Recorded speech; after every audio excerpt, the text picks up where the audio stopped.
hadirat Allah Subhanahu wa Ta'ala untuk meninggal waktu. Mari kita sama-sama membuka acara ini dengan membaca Al Quran.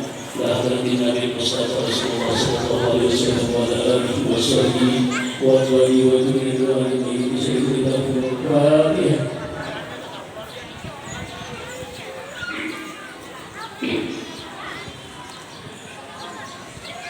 Terima kasih. Selanjutnya untuk memimpin acara majelis ini kami serahkan kepada Sayyidul Majlis yaitu Habib Muhammad Alawi bin Sulaiman.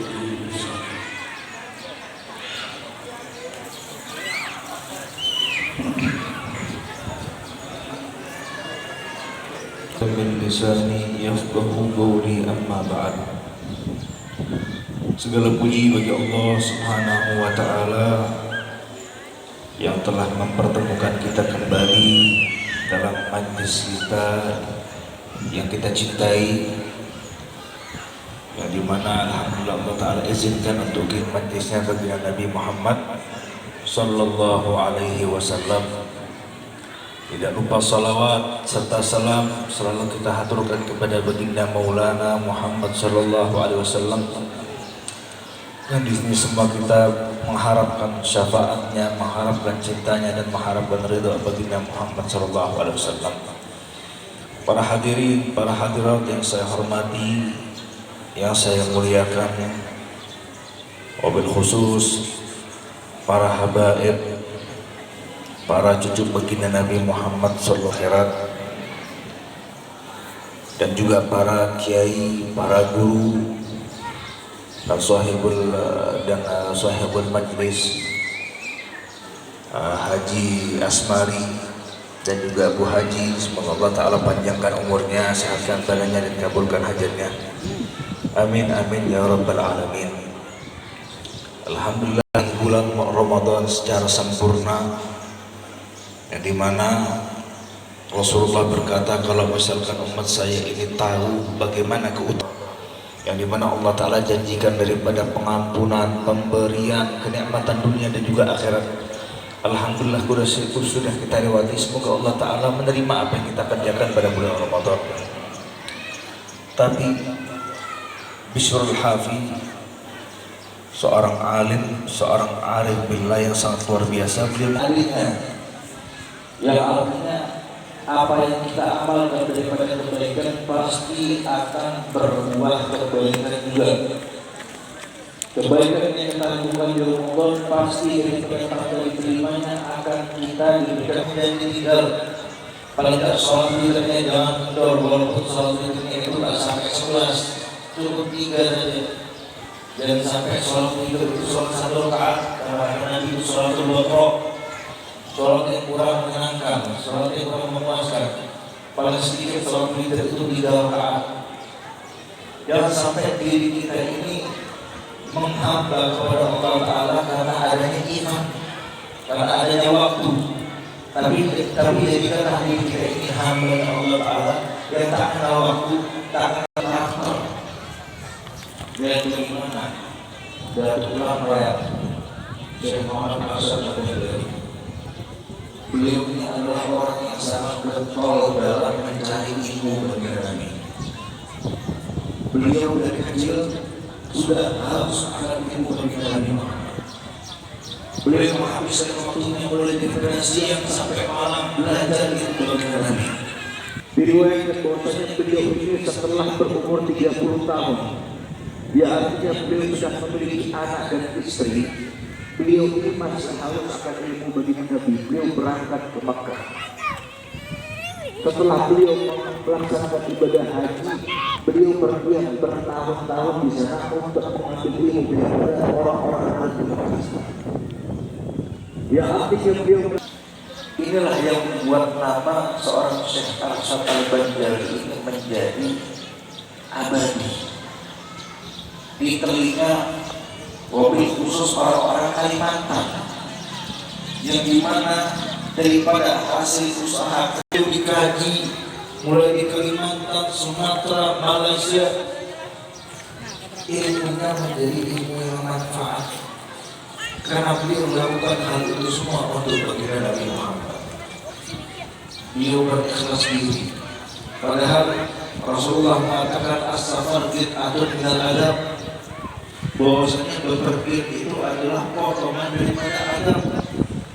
Sehingga Imam Al-Haramain mengomentari hadis ini bahwasanya yang dimaksudkan dengan adab itu selain perjalanan adalah perasaan, tentang perasaan bagaimana kita ini meninggalkan zona nyaman, meninggalkan orang yang kita cinta, apalagi sampai meninggalkan anak dan istri.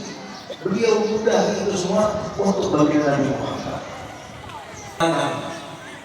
Bahwasanya di setiap pagi yang namanya diriwayatkan bahwasanya di langit 4 itu, di langit 4 setiap pagi malaikat itu menyerukan, wahai orang-orang yang berumur 30, sekarang sudah waktunya kalian ini mulai bergegas untuk beramal. Wahai orang-orang yang berumur 40, sekarang sudah waktunya karena tanda-tanda kalian yang namanya uban sudah mulai nongol. Tanda-tanda atau teman-teman kematian kamu sudah nampak. Ketahuilah, hari ini tidak ada alasan lagi untuk berbalas-balasan daripada beribadah kepada Allah Subhanahu wa taala. Maka dari bagaimana dikatakan oleh Imam Asy-Syafi'i bahwasanya beliau berkata, saya ingin mendapatkan hikmah daripada orang-orang yang ahli tasawuf, yang dimana beliau mereka sangat paham bagaimana orang-orang sufi itu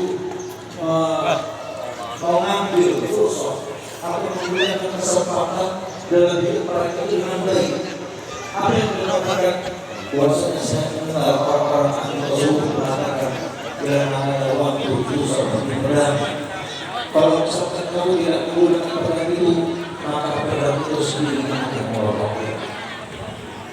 Maka dari kita berbagai yang menyangka di antara kita ini bahwasanya besok kita akan menjalani hari ini dengan seluruhnya.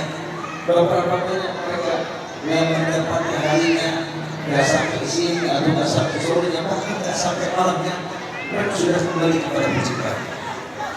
Maka berbagai orang-orang yang berencana melakukan plan A, plan B, atau plan C dalam kehidupannya, tapi sama sekali tidak ada yang terjalankan karena Allah Ta'ala tidak punya planning, dan tidak akan terjadi sesuatu planning kecuali apa yang sudah direncanakan oleh Allah Subhanahu wa Ta'ala.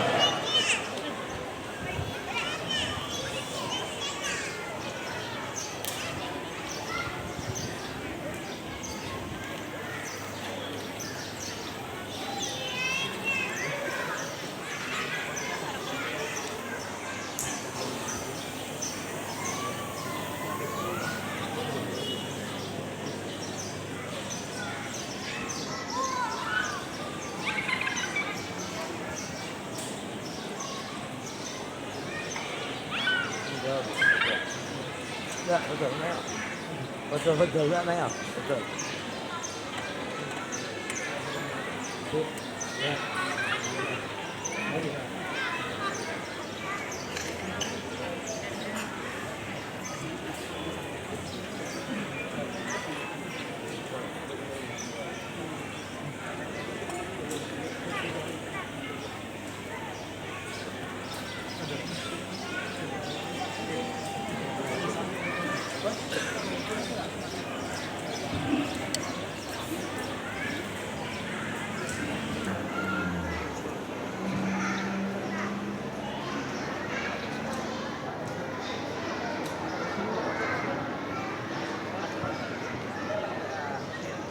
Masya Allah.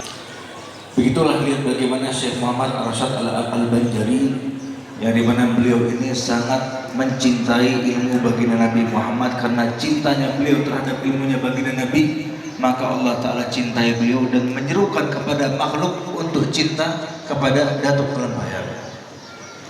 Dan kedua, lihat bagaimana Al-Habib Soleh, ya dimana beliau ini menjadi seorang wali karena beliau ini sangat zuhud, karena beliau ini sangat rajin berdakwah di jalan Allah Subhanahu wa Ta'ala. Dan dimana beliau berhijrah daripada kota Tarim, dari kota Hadramut sana, di umurnya yang ke-26 pindah kepada Indonesia untuk melakukan beramal. Nggak ada daripada mereka ini yang santai-santai, nggak ada daripada mereka ini yang menyempatkan diri mereka ini untuk Rasulullah SAW bersabda daripada Anas bin Malik, lastu min dadin wala dadu minni. Rasulullah berkata, lastu min dadin, saya ini bukan daripada bagian minal lahwi wal la'bi, daripada bagian yang namanya kelalaian ataupun permainan, dan bukan saya juga daripada ahli permainan ataupun kelalaian. Yang artinya Rasulullah menafikan dalam 9 hadis yang dimana Abdullah bin Umar ini sangat tahu di mana Nabi SAW ini sholat.